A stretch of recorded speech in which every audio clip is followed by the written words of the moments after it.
let's go.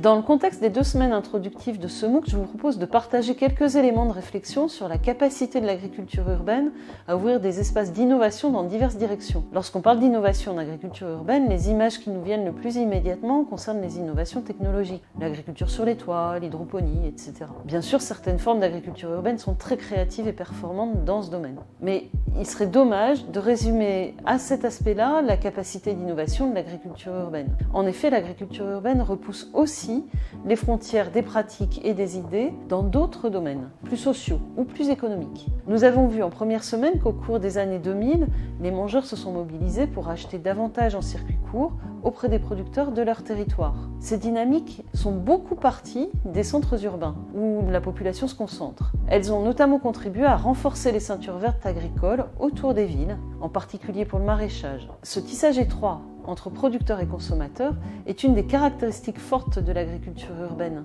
Ce tissage est parfois si dense qu'il gomme la frontière entre ces 2 catégories, producteurs et consommateurs. L'agriculture urbaine représente un vivier très dense d'expériences assez variées où les habitants participent à l'agriculture, chez le producteur, mais aussi la pratiquent eux-mêmes en jardinant collectivement ou individuellement. Ce gommage de la frontière entre statut de consommateur et statut de producteur est beaucoup plus avancé dans le domaine de l'agriculture urbaine que pour l'agriculture en général.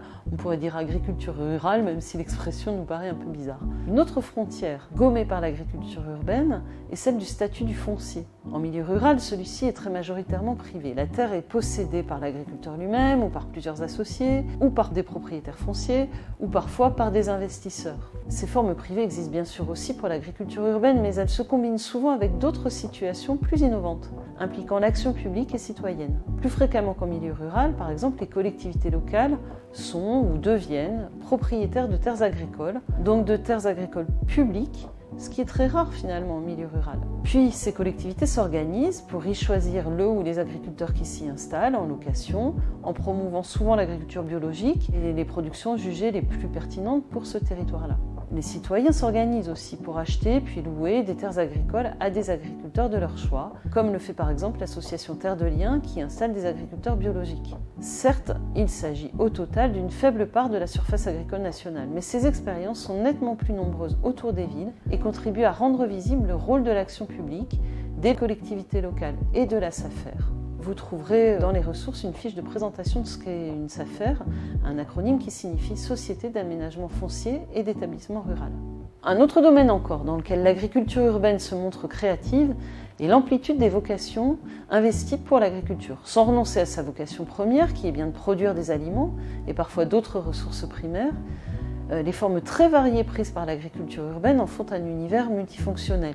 En verdissant les villes et leurs abords, l'agriculture urbaine améliore la biodiversité urbaine, contribue à lutter contre le changement climatique et les îlots de chaleur urbains. Ces espaces urbains végétalisés deviennent également souvent des endroits de socialisation, de promenade, qui contribuent au bien-être individuel et collectif.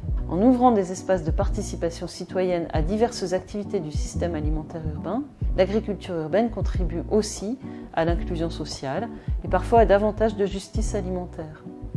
En faisant de l'agriculture un objet de politique locale, les collectivités et les citoyens renforcent aussi la démocratie alimentaire et contribuent à la résilience alimentaire de leur territoire.